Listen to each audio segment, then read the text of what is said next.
अपने सपनों को हम में से हर कोई अचीव करना चाहता है। उसके लिए जितने प्रयास करने पड़ते हैं उतने प्रयास करते हैं। इतने प्रयास करने के बावजूद खुद पर भरोसा नहीं होता, क्योंकि हमें अपने बारे में पता होता है कि हम कहीं ना कहीं डिसिप्लिन नहीं रह पाते। वही डिसिप्लिन एक परसेंट सुधार लाते हुए व्यक्ति को परफेक्ट बना देता है और काम में सफलता मिल जाती है। और उसे डिसिप्लिन के ना होने पर एक प्रतिशत गिरावट के साथ आगे बढ़ने के रास्ते ही खत्म हो जाते हैं। आज हम इसी किताब की चर्चा करेंगे जो हमें बताती है कि किस तरह से डिसिप्लिन रहा जाए।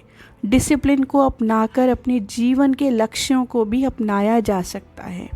आसानी से नहीं होगा, लेकिन ज़रूर होगा। डिसिप्लिन को अपने जीवन में उतारने के लिए एक क्लियर गाइडलाइन लानी पड़ेगी। उस रास्ते पर चलकर ही डिसिप्लिन लाया जाएगा।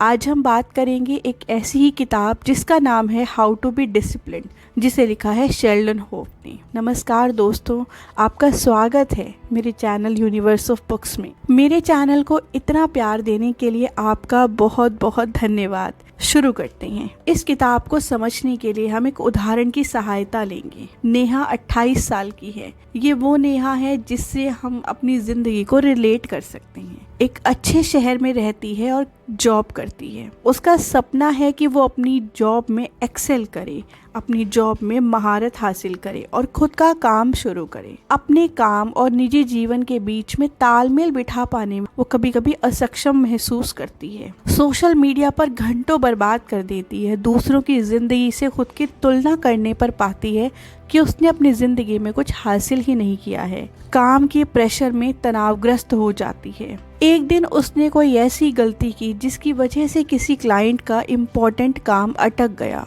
उन्होंने उसे सिर्फ एक लाइन कही, तुम डिसिप्लिन नहीं हो और इसी तरह काम करती रही तो कभी आगे नहीं बढ़ पाओगी। सुनकर नेहा को बहुत ही गहरा झटका लगा। उसको समझ में आ गया, कहीं ना कहीं मेरे प्रयास में तो कमी है ही, लेकिन उस प्रयास को बनाए रखने के लिए जो डिसिप्लिन चाहिए वो भी मेरी लाइफ से गायब है। उसने ठान लिया कि अब मुझे अपने आप पर काम करना होगा। इसके लिए उसने डिसिप्लिन पर ढेरों किताबें पढ़नी शुरू की।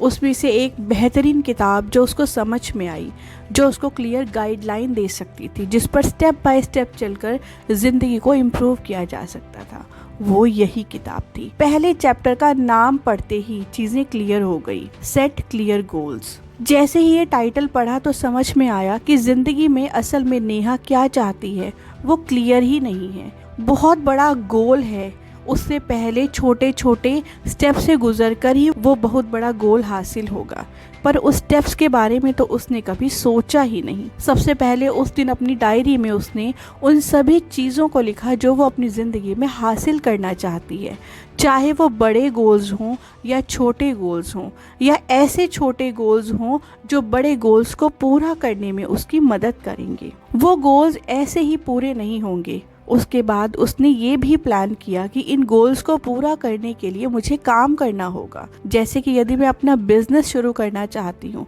तो उसके लिए सर्टिफिकेशन हासिल करना होगा, उतनी स्किल्स सीखनी पड़ेंगी कि वो अकेले काम कर सके। उसको बड़े बड़े क्लाइंट्स को अप्रोच करना होगा, अपना बेहतरीन काम उन तक भेजना होगा और उसके बाद जो वो कमाएगी उसमें से भी कुछ हिस्सा फिर से सीखने के लिए लगाना होगा। जैसे ही उसने एक बड़ा गोल कि मुझे अपना बिजनेस करना है, इसको स्टेप बाय स्टेप छोटे गोल्स में बांटा, उसका विजन क्लियर हो गया। जब वो इतने बड़े गोल्स के बारे में पहले सोचती थी तो उसे एंजाइटी होती थी। उसे लगता था इतना बड़ा गोल है, पता नहीं कब पूरा होगा, हो भी पाएगा या नहीं हो पाएगा, और इस वजह से वो चीज़ों को टाल देती थी। प्रोक्रेस्टिनेशन उसकी आदत बन गया था। पर जैसे ही बड़े गोल्स को छोटे गोल्स में बांटा, उसको काम करने का तरीका मिल गया। एक एक काम पूरा करती जाती और बड़े गोल को हासिल करने के लिए आगे बढ़ती जाती। अब उसे पता चल गया था कि मुझे क्या करना है। इसलिए अगर आपको भी अपने बड़े लक्ष्य को पूरा करना है तो उस लक्ष्य के साथ उसका रोड मैप बनाना होगा। इसलिए अगर हमें भी किसी बड़े लक्ष्य को पूरा करना है तो उस लक्ष्य को पूरा करने के लिए छोटे छोटे रास्ते बनाने होंगे। उन रास्तों को भी लिखना होगा। जब हमारे सामने स्टेप्स लिखित में होते हैं तो हम उन पर पूरा फोकस कर पाते हैं। हमारा ब्रेन बहुत सारे विचारों में उलझ जाता है, पर जब हम पेन पेपर पर लिखते हैं तो हमारी सारी एनर्जी फोकस्ड हो जाती है। इसलिए यदि हमें भी बड़े बड़े गोल्स को हासिल करना है तो पहले डायरी और पेन लेकर लिखना होगा कि बड़ा गोल क्या है और उस तक पहुंचने के छोटे छोटे रास्ते कौन से हैं। इसके बाद उसने दूसरा चैप्टर पढ़ना शुरू किया, आत्मनियंत्रण अपनाना। नेहा ने बड़े गोल्स को पूरा करने के लिए छोटे छोटे स्टेप बना लिए, फिर भी उसे लगा कि वो उन छोटे स्टेप्स को भी पूरा नहीं कर पा रही है। बार बार मोबाइल खोलने का मन करता है, सोशल मीडिया देखने का मन करता है, OTT प्लेटफॉर्म्स को देखने का मन करता है ताकि थोड़ी देर के लिए दिमाग तरोताज़ा हो जाए। ज़रा सा स्ट्रेस आया नहीं और सोशल मीडिया खोल लेते हैं। ज़रा सी परेशानी होने पर दिमाग को भटकाने के लिए बिंज वॉचिंग करते हैं, लंबे समय तक मूवीज़ या सीरियल देखते रहते हैं। नेहा के साथ ऐसा ही होता था। जब भी काम पर बैठती सारा ध्यान यहाँ चला जाता। उसको कई बार एंजाइटी होती थी कि अगर मैं सोशल मीडिया नहीं देखूंगी तो मुझे कैसे पता चलेगा मेरे जान पहचान वाले लोग क्या कर रहे हैं, समाज में क्या चल रहा है। एक दिन नेहा ने खुद से वादा किया कि मैं खुद पर कंट्रोल रखूंगी। आज मैं पूरे दिन में थोड़े थोड़े ब्रेक के बाद ही फोन को यूज करूंगी। नेहा ने पोमोडोरो टेक्निक को अपनाया। 25 मिनट वो काम करती थी और 25 मिनट के फोकस के बाद जब उसको 5 मिनट आराम चाहिए होता था तब वो कोई ऐसी एक्टिविटी करती थी जिससे उसको एंजाइटी ना हो। वो मेडिटेशन करती थी, कमरे में वॉक करती थी और कई बार अपना फोकस हटाकर सिर्फ ऐसे ही प्रकृति को निहारती रहती थी। उसने अपने फ़ोन से सोशल मीडिया के आने वाले सभी नोटिफिकेशंस को ऑफ कर दिया, ऐप्स को टाइमर से लॉक कर दिया। अब जब भी काम के दौरान वो सोशल मीडिया खोलने की कोशिश करती थी तो उसको एक ही नोटिफिकेशन आता, नेहा क्या तुम अपने लक्ष्य पर काम कर रही हो? क्या तुम्हें तुम्हारा लक्ष्य याद है? और अचानक उसको अपनी सारी मेहनत याद आ जाती थी। उसको लगता था अगर मैंने यहाँ पर खुद पर नियंत्रण नहीं किया तो दिन भर की सारी मेहनत खराब हो जाएगी और वो फिर से अपने काम पर लग जाती थी। हमें भी ऐसा ही करना होगा। पहले अपने आप का पूरा दिन ऑब्जर्व करना होगा और ये देखना होगा कि हमारे दिमाग में कितनी बार सोशल मीडिया पर जाने का विचार आता है और विचार आने के बाद हम कितनी बार खुद को कंट्रोल करते हैं और कितनी बार कंट्रोल नहीं कर पाते हैं। जब तक अपने बारे में हम सबसे ज़्यादा नहीं जानेंगे, अपनी बेहतरी के लिए काम नहीं कर पाएंगे। हमें जानना होगा कि हम सोशल मीडिया चलाते क्यों हैं, अपने बारे में दूसरों को बताने के लिए या दूसरों के बारे में सारी बातों की खोज खबर रखने के लिए। क्या सारी बातों की खोज खबर रखने से आपके लक्ष्य पूरे हो रहे हैं? अगर हमें लगता है कि ऐसा नहीं है तो अपने आप पर लगाम लगानी होगी, अपने दिमाग को कंट्रोल में लाना होगा। कुछ ऐसी टेक्निक्स अपनानी होगी कि दिमाग शांत रहे, दूसरों के बारे में जानने को नहीं भी मिले तो एंजाइटी ना हो।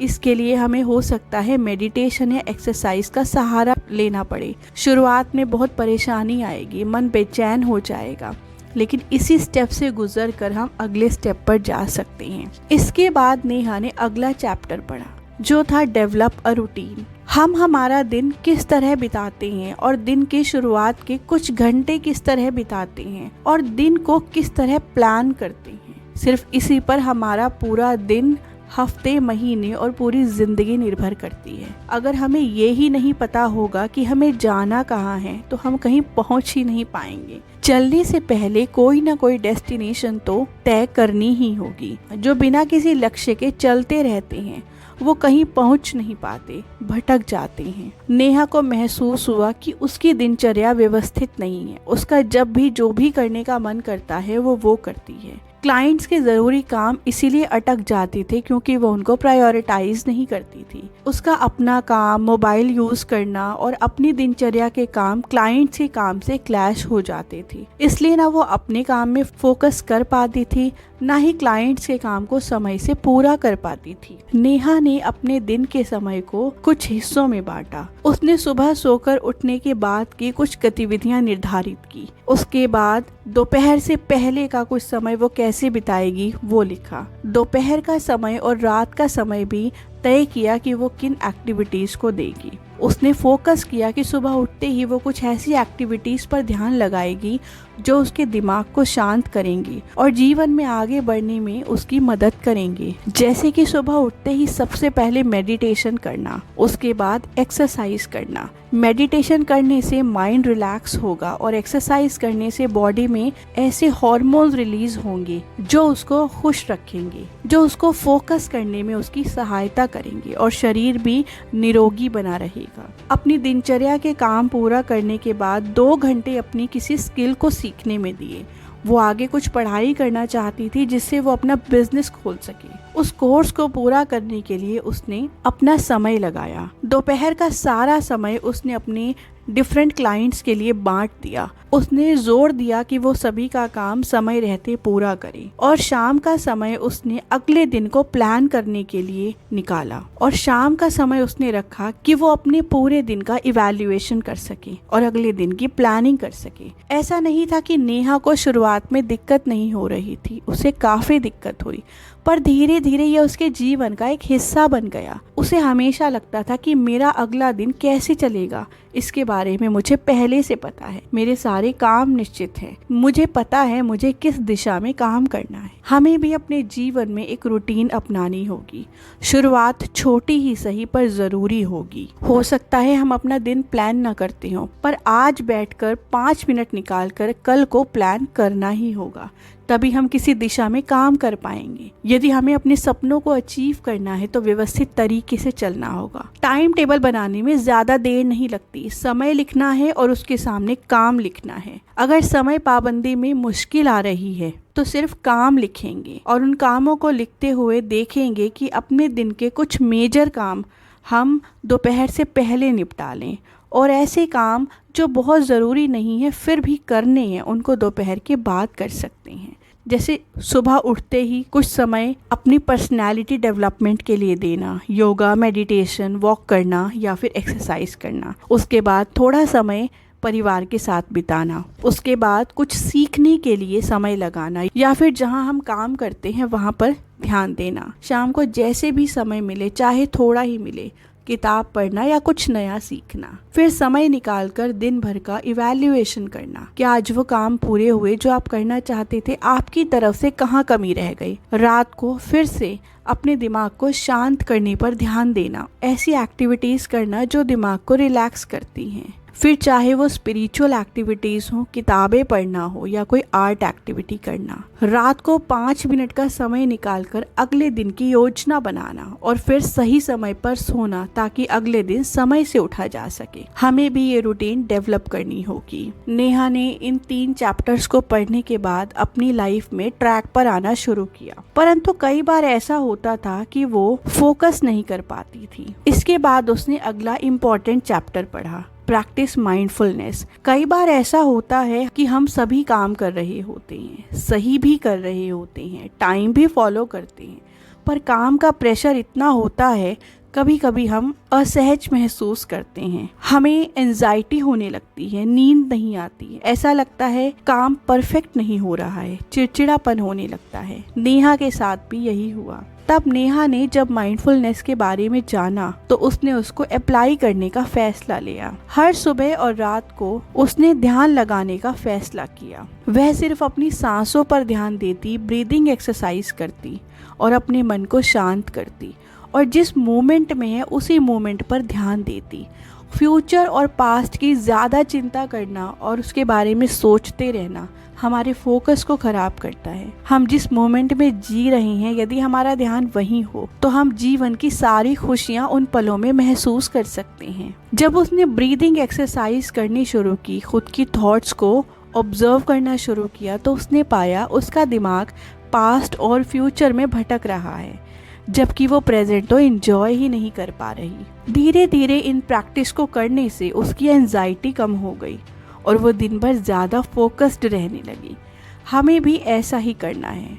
बहुत बार ध्यान भटकेगा, गुस्सा आएगा, मन करेगा ये सारे रूल्स तोड़ दिए जाएं। क्या करना है इतना टाइम टेबल प्लान करके जब सारे काम हो ही नहीं पा रहे। सारे काम कर पाना हमारे बस में नहीं है, पर अपने आप को शांत रख पाना और माइंडफुल रहना ये हमारे बस में है। और यह तभी होगा जब हमारा दिमाग रिलैक्स्ड होगा। तो दिमाग को रिलैक्स करने वाली एक्टिविटीज करनी होंगी, ब्रीदिंग एक्सरसाइज करनी होगी, मेडिटेशन करना होगा। हम चाहें तो रिलैक्सिंग म्यूजिक या रिलैक्सिंग साउंड्स भी सुन सकते हैं। दिमाग जितना शांत होगा विचार उतने कम आएंगे और हमारा ध्यान कम भटकेगा और तनाव कम हो जाएगा। ये सब एक्टिविटीज करने से नेहा अपने जीवन में सक्सेस अचीव कर रही थी। उसे बहुत खुशी होती, पर ऐसा नहीं था कि हर बार सक्सेस ही मिलती। कई बार कुछ ऐसे कड़वे लेसन मिलते जिससे नेहा को बहुत तकलीफ होती थी। उसने इतनी मेहनत करके एक क्लाइंट के लिए प्रेजेंटेशन बनाई, लेकिन आखिरी समय में उसने देखा उसमें ढेर सारी गलतियां थी। शायद वो ध्यान देना भूल गई थी। क्लाइंट ने भी उस पर नाराजगी जताई और उसके साथ काम करने से मना कर दिया। नेहा को तब अपने आप पर बहुत गुस्सा आया, लेकिन उसने अगला चैप्टर पढ़ लिया था जिसमें लिखा था लर्न फ्रॉम फेलियर्स। सफलता ही नहीं असफलता आपको बहुत कुछ सिखाती है। नेहा ने अपनी गलती से खुद ही सीख ली। जब वो प्रेजेंटेशन पर काम कर रही थी तो ओवर कॉन्फिडेंट हो गई थी। उसने ज़रूरी नहीं समझा कि एक बार क्रॉस चेक कर लिया जाए, डिटेल में ध्यान दिया जाए। उसने बस अपने आप पर कॉन्फिडेंस के साथ साथ ओवर कॉन्फिडेंस दिखाते हुए काम किया और बिना चेक किए क्लाइंट को दे दिया। उस काम से उसको सीख मिली, काम छोटा हो या बड़ा उसको रीचेक करना है। जल्दीबाजी में आकर काम नहीं करना, काम को करने की एक डेडलाइन बनानी है और एक डेडलाइन अपने लिए बनानी है। जैसे मान लीजिए हमें किसी काम को 15 तारीख तक कर किसी को देना है। दूसरे के लिए वो 15 तारीख है, लेकिन हमें अपने लिए 10 तारीख बनानी होगी। जब 10 तारीख हम अपने लिए डिसाइड करेंगे तो 10 तक काम पूरा करने के बाद हमारे पास समय रहेगा। यदि कोई गलती भी हो गई तो उसको सुधार पाएंगे। नेहा ने यही किया। हर काम को समय से थोड़ा पहले पूरा करने की आदत डालनी होगी, तब हमारे काम बहुत ही प्रभावी होंगे। और ऐसे मौके हमारे जीवन में बहुत से आएंगे, तो असफलता से हमें घबराना नहीं है, हमें उनसे सीख लेनी है, आगे बढ़ना है, क्योंकि जो काम करते हैं गलतियां उन्हीं से होती हैं। ये सब करने के बाद एक दिन नेहा ने लंबे समय के लिए ब्रेक लिया और वो एक जगह घूमने के लिए चली गई। घूमने का समय इतना लंबा हो गया कि जब वो वापस आई तो उससे किसी भी चीज पर फोकस ही नहीं किया जा रहा था। उसे लग रहा था वो कौन सी नेहा थी जो हर चीज संभाल लेती थी। आज मुझे समझ ही नहीं आ रहा है। उस समय उसकी हेल्प की चैप्टर नंबर 6 ने, जिसका नाम है कंसिस्टेंसी। नेहा ने जब वो चैप्टर पढ़ा तो उसे समझ में आया कि एक दिन बहुत मेहनत करना और अगले दिन कुछ ना करना, इससे हमारा माइंड कंफ्यूज हो जाता है, हमारी प्रोग्रेस रुक जाती है। जब हम हर दिन एक एक्टिविटी करते हैं, चाहे कुछ मिनट के लिए करें, तो हमारा ब्रेन फोकस्ड रहता है। ब्रेक्स लेने बहुत ज़रूरी हैं, लेकिन वो ब्रेक्स छोटे होने चाहिए। और अगर ब्रेक लंबा भी है तो उसमें कुछ एक्टिविटीज़ तो डेली होनी चाहिए। जैसे यदि हमें माइंड को रिलैक्स रखना है तो इसका ये मतलब नहीं है कि हम 1 महीने में 1 दिन मेडिटेशन करें या 1 महीने में 2 बार ब्रीदिंग एक्सरसाइज करें। माइंड को रिलैक्स रखना है तो ब्रीदिंग एक्सरसाइज हो या मेडिटेशन, लिखना हो या जिम जाना, पढ़ना हो या कोर्स को पूरा करना, 5 मिनट ही सही डेली होना चाहिए। इससे हम फोकस्ड रहते हैं और रूटीन में बने रहते हैं। उस दिन नेहा ने फैसला लिया, हर दिन चाहे 5 मिनट ही सही कामों को ज़रूर करेगी, ताकि उससे उसकी कंसिस्टेंसी बनी रहे। और इसी कंसिस्टेंसी की वजह से नेहा ने 6 महीनों में अपना कोर्स पूरा किया और अपने बिजनेस को स्टार्ट किया। नेहा की कहानी हम सबकी कहानी है। अपने गोल्स को क्लियर करना हो, उसके लिए छोटे रास्ते बनाना, एक रूटीन बनाना, उसके बाद खुद पर कंट्रोल रखना, माइंडफुलनेस की प्रैक्टिस करना, गलतियों से सीखना और अपने काम करने की गति को लगातार बनाए रखना और कामों को रोज करना, यही तो है जीवन जीने का सही तरीका। इससे हम डिसिप्लिन भी रहते हैं, जीवन को एंजॉय भी करते हैं, ब्रेक्स भी लेते हैं, वेकेशंस भी मनाते हैं और खुद पर यदि कोई डाउट होता है, जहाँ विश्वास डगमगाने लगता है, तो ये सभी चीजें हमें संभालने का काम करती हैं। अगर हमने इन 6 स्टेप्स को अपने जीवन में उतार लिया तो जीवन में डिसिप्लिन जरूर आएगा, फिर चाहे सपना छोटा हो या बड़ा हो, जरूर पूरा होगा। आप सबका इस वीडियो को देखने के लिए बहुत बहुत धन्यवाद। Thank you so much.